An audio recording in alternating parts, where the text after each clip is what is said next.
வணக்கம் மக்களே! இன்னைக்கு நம்ம மார்க்கெட் நெகட்டிவா தான் க்ளோஸ் ஆயிருக்கு. நிஃப்டி 50 100 பாயிண்ட்ஸும், பேங்க் நிஃப்டி 63 பாயிண்ட்ஸ் வரைக்கான ஒரு இறக்கத்த குடுத்திருக்கு. ஸோ இன்னைக்கு எக்ஸ்பைரி டே பெரிய அளவுக்கான ஒரு வாலடைல் இல்லனாலும், ஒரு 100 பாயிண்ட்ஸுக்குள்ளான ஒரு வாலடைல் இன்னைக்கு நம்ம மார்க்கெட்ல ஏற்பட்டிருக்கு. ஸோ இன்னைக்கு எஃப்ஐஐஸ் பார்க்கும்போது நம்ம மார்க்கெட்ல நெட்டா வந்து விற்பனையாளரா இருக்காங்க. ஒரு 700 கோடி கிட்ட வித்திருக்காங்க. ஆனா டிஐஸ் அபரிமிதமான ஒரு சப்போர்ட்ட நம்ம மார்க்கெட்டுக்கு குடுத்துட்டுருக்காங்க.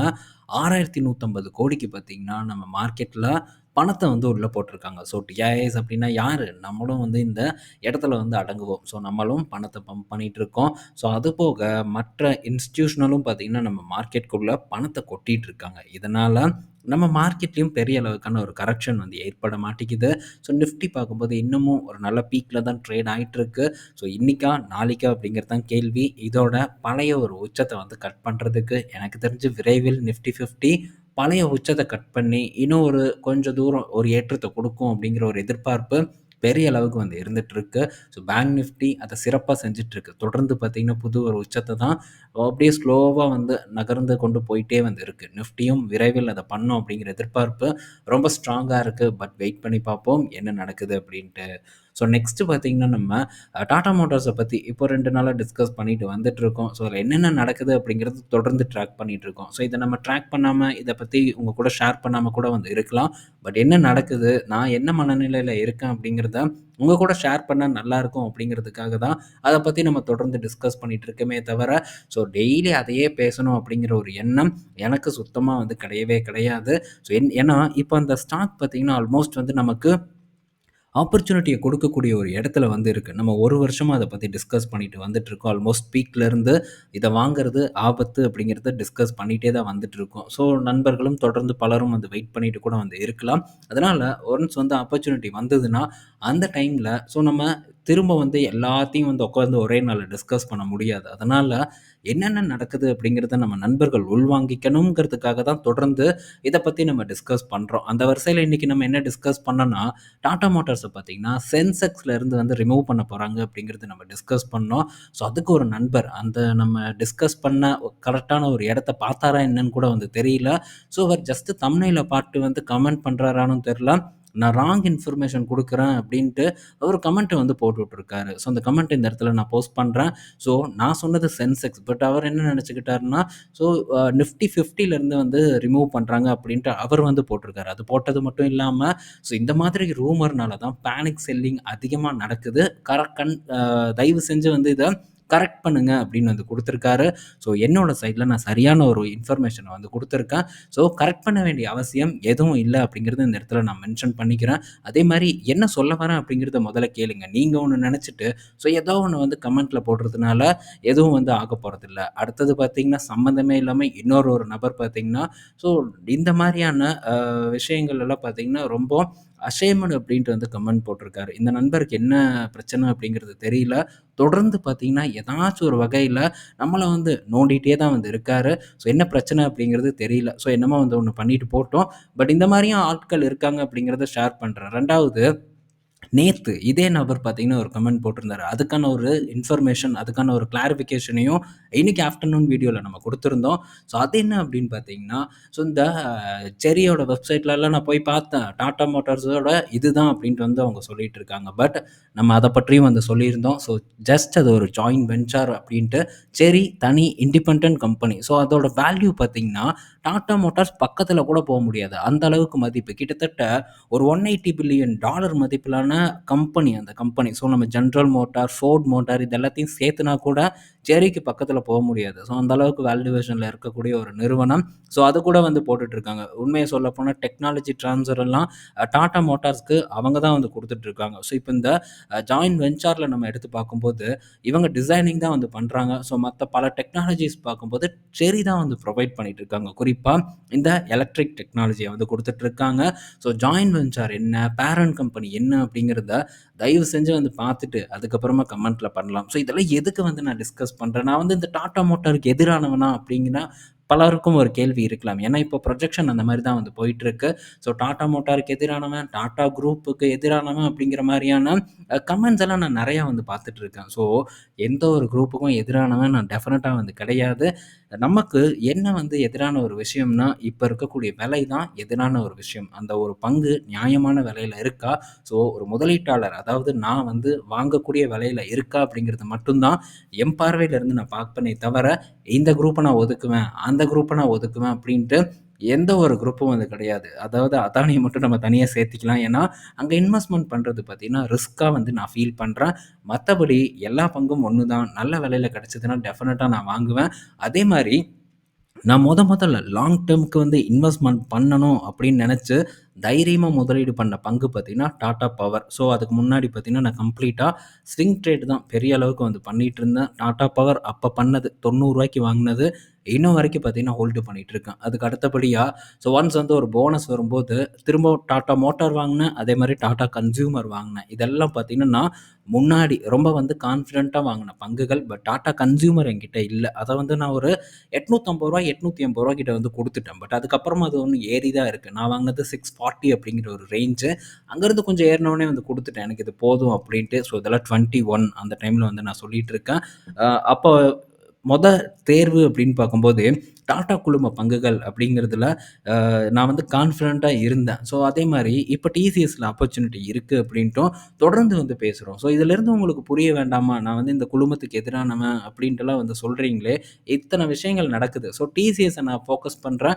டாடா மோட்டார ஃபோக்கஸ் பண்ணலன்னா, ஸோ ஏன் இவன் ஃபோக்கஸ் பண்ணல அப்படிங்கிறத நீங்க கொஞ்சம் யோசிச்சு பார்த்தாலே தெரியும். ஸோ அத விட்டுட்டு இதுக்கு எதிரானவன், அதுக்கு எதிரானவன் அப்படின்ட்டு கமெண்ட் பண்றதுனால எந்த ஒரு பயனும் அது இல்ல. ஸோ ஒன்ஸ் எனக்கு டாடா மோட்டார் நல்ல விலையில கிடைச்சதுன்னா, அந்த டாடா மோட்டார்ஸையும் நான் வாங்குவேன். ஸோ என்கிட்ட ஆல்மோஸ்ட் டாடா மோட்டார்ஸ் என் கையில இருக்குது. பட் இருந்தாலும் இந்த விலை சேஃப்டி இல்ல அப்படிங்கிறதுக்காக தான் தொடர்ந்து டிஸ்கஸ் பண்றேன். என்கிட்ட இருக்கு அப்படிங்கிறதுக்காக நான் விலையில வாங்கலாம். எனக்கு பெரிய பாதிப்பு வராது. ஸோ நான் சொல்லி யாராச்சும் அத வாங்கினாங்கன்னா பீக்ல, அவங்களுக்கு டெஃபினட்டா அது ரிஸ்க்கா வந்து மாறும். இதெல்லாம் நடக்கக்கூடாதுங்கிறதுக்காக தான் நம்ம நல்ல விலை வந்தா தான் வாங்கணும். இங்க என்ன பிரச்சனை நடக்குது பாருங்க அப்படிங்கிறத நம்ம தொடர்ந்து வந்து சொல்லிட்டு இருக்கோம். பட் அதுக்கான ஒரு புரிதல் பார்த்தீங்கன்னா, நண்பர்கள் கிட்ட இல்ல. ஒன் சைடு காயினுக்கு 2 பக்கம் இருக்கிற மாரி, என்னென்ன நடக்குதுன்னு எல்லா பக்கமும் வந்து கேட்கணும். ஸோ ஒரு சைடு கிடைக்கக்கூடிய இன்ஃபர்மேஷன மட்டும் வச்சுட்டு, இப்படிதான்ப்பா, அப்படிதான்ப்பா அப்படின்னு ஒரு முடிவு எடுத்தோம்னா, எடுத்துட்டு போய்க்கோங்க. எனக்கு எந்த ஒரு பிரச்சனையும் இல்ல. இந்த கமெண்ட் எல்லாம் போட்டு டிஸ்கஸ் பண்ணணுங்கிற ஒரு அவசியமும் எனக்கு வந்து கிடையாது. பட் இருந்தாலும், ஸோ நான் என்ன புரிதல்ல இருக்கேன் அப்படிங்கிறத உங்க கூட ஷேர் பண்ணிக்கணுங்கிறதுக்காக தான், இவ்வளோ தூரம் வந்து டிஸ்கஸ் பண்ணிட்டு இருக்கேன். ஸோ நெக்ஸ்ட் பார்த்தீங்கன்னா நம்ம வந்து அப்டேட்குள்ள போலாம். அதுல முதல் அப்டேட் பார்த்தீங்கன்னா, இப்போ ரீசென்ட்டா நான் ஃபோக்கஸ் பண்ண டிசிஎஸ் பங்க பத்தி தான். ஸோ இந்த டிசிஎஸ் பங்க நான் ஃபோக்கஸ் பண்ணும்போது, இது ரூ. 2,800 போயிரும் அப்டின்ட்டு கீழ கமெண்ட் செக்ஷன்ல போட்டுட்டு இருந்தாங்க. ஸோ இப்ப பார்த்தீங்கன்னா, அது ஒரு நார்மல் வாங்குன ரேஞ்சுக்கு பக்கத்துல தான் சுத்திட்டு இருக்கு. இப்ப என்ன நியூஸ் வந்திருக்குன்னா, ஒரு 5 வருஷம் டீல் பார்த்தீங்கன்னா, யுகேவ சேர்ந்த நேஷனல் ஹெல்த் சர்வீசஸ் அப்படிங்கிற ஒரு ஹெல்த் கேர் கம்பெனி கிட்ட இருந்து ஒரு டீல வந்து வின் பண்ணியிருக்காங்க. இது டிசிஎஸ பொறுத்தவரைக்கும் ஒரு பாசிட்டிவ் நியூஸ். இந்த டீல் வந்து 5 வருஷ டீலா வந்து இருக்க போகுது. ஒரு பக்கம் இந்த பங்கு இறங்கும்போது, அவ்வளோதான் ஏஐ வந்துருச்சு, இந்த கம்பெனியெல்லாம் முடிஞ்சு போச்சு அப்படிங்கிற ஒரு பேச்சு தான் கமெண்ட் செக்ஷன்ல ஃபுல்லா வந்து ஓடிட்டு இருந்தது. ஆனா, இப்ப அதுவா நடந்துட்டு இருக்கு. டீல்ஸ் வந்து தொடர்ந்து வின் பண்ணிட்டு இருக்காங்க. இருந்தும் டிசிஎஸ் பார்த்தீங்கன்னா, ரியாக்ட் பண்ணாம அப்படியே தான் வந்து இருக்கு. ஸோ இதெல்லாம் தான் பார்த்தீங்கன்னா, நான் ஆப்பர்ச்சுனிட்டியா வந்து பார்க்குறேன். அடுத்து கீழ இறங்குனாலும் டெஃபினட்டா ஆவரேஜ் பிரைஸ் கீழ வந்ததுன்னா, கண்டிப்பா இத வந்து நான் ஃபோக்கஸ் பண்ணுவேன். ஆனா, பங்கு ரியாக்ட் பண்ணாம இருக்கு. ஸோ பங்கு ரியாக்ட் பண்ணாம இருக்கிறத பத்தி எனக்கு கவலை இல்ல. ஸோ பிசினஸ்ல எந்த ஒரு பிரச்சனையும் இல்ல அப்படிங்கிறதுல நான் தெளிவா வந்திருக்கேன். அந்த தெளிவோட தான் இந்த பங்க நான் ஃபோக்கஸ் பண்றேங்கிறது இந்த இடத்துல நான் அடிச்சு சொல்லிக்கிறேன். பட் டாடா மோட்டார பொறுத்தவரைக்கும் பிசினஸ்ல ப்ராப்ளம் ஓடிட்டு இருக்கு. அத நீங்க புரிஞ்சுக்கணும்.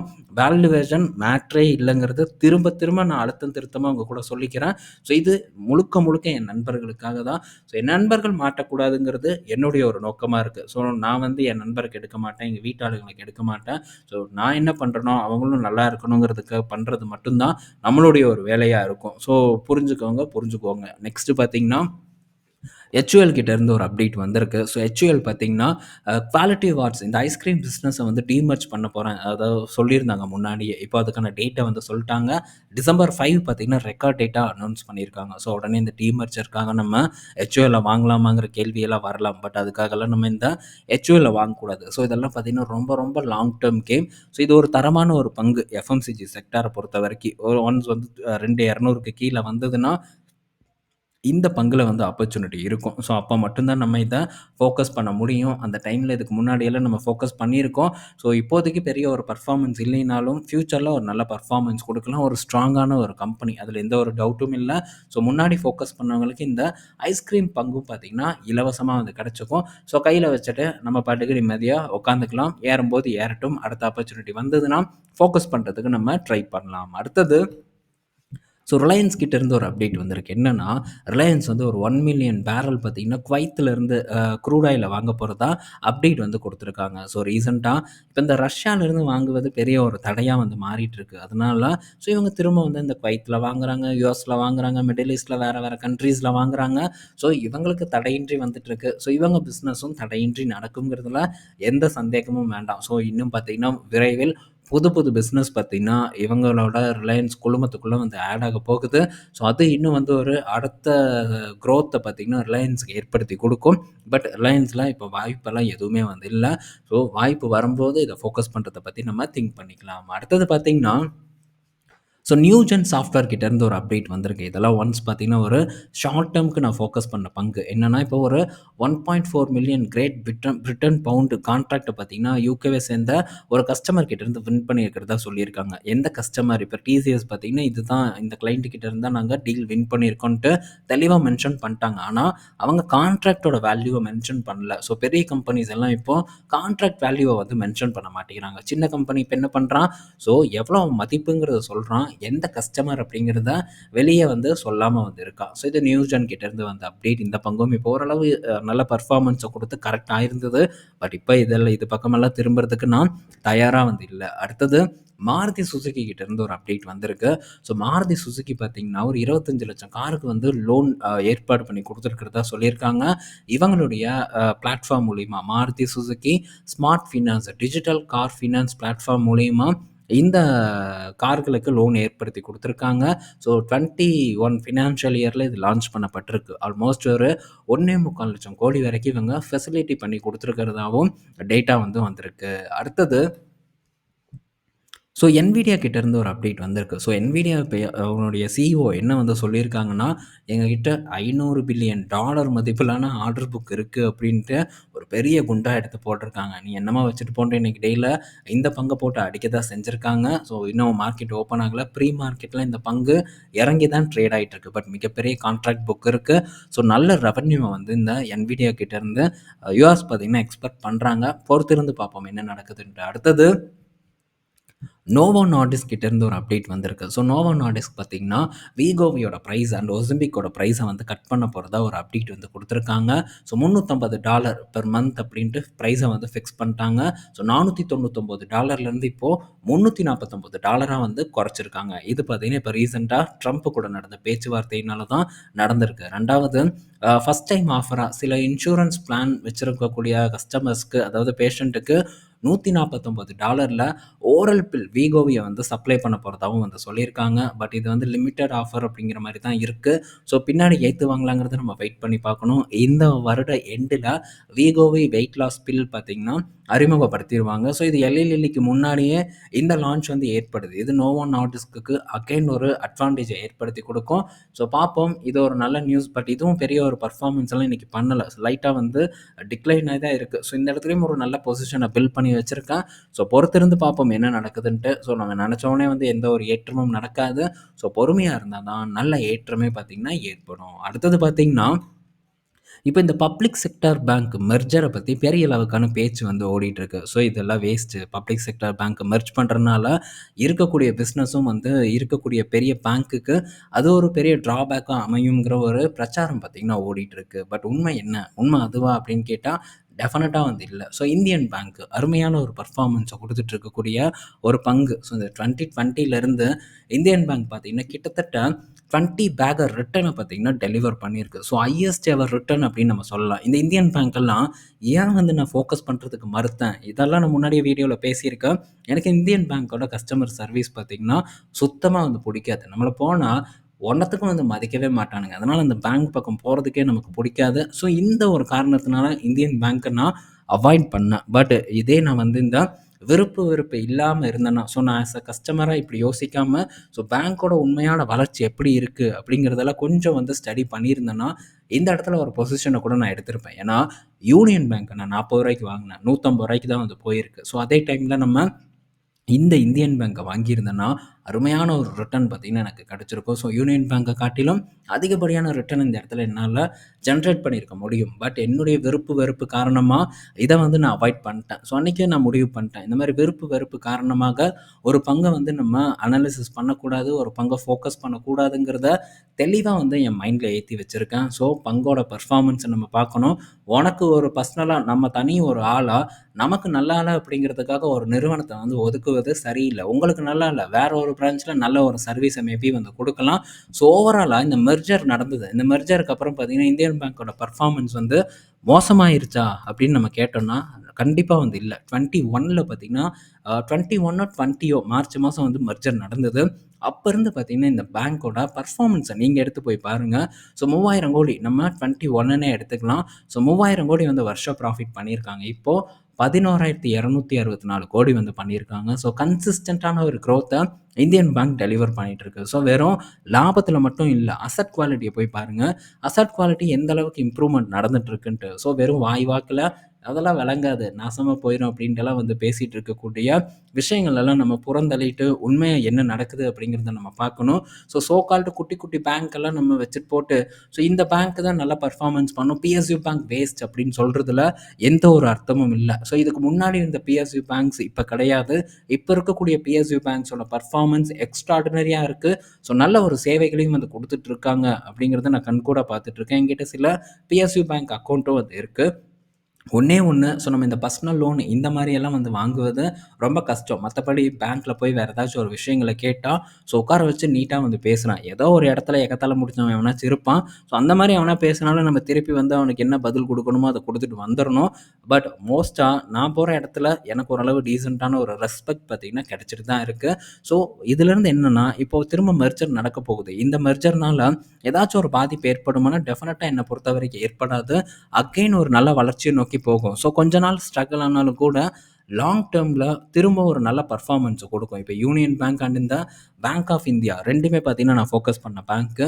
ஸோ இதோட மெர்ஜர் நடக்க போகுது. யூனியன் பேங்கோட சைஸ் பார்த்தீங்கன்னா, வேற லெவலுக்கு போப்போது. ஸோ டோட்டல் பிசினஸ் சைஸ் பார்த்தீங்கன்னா, 22,00,000 கோடிய யூனியன் பேங்க் வந்து டச் பண்ணியிருக்காங்க.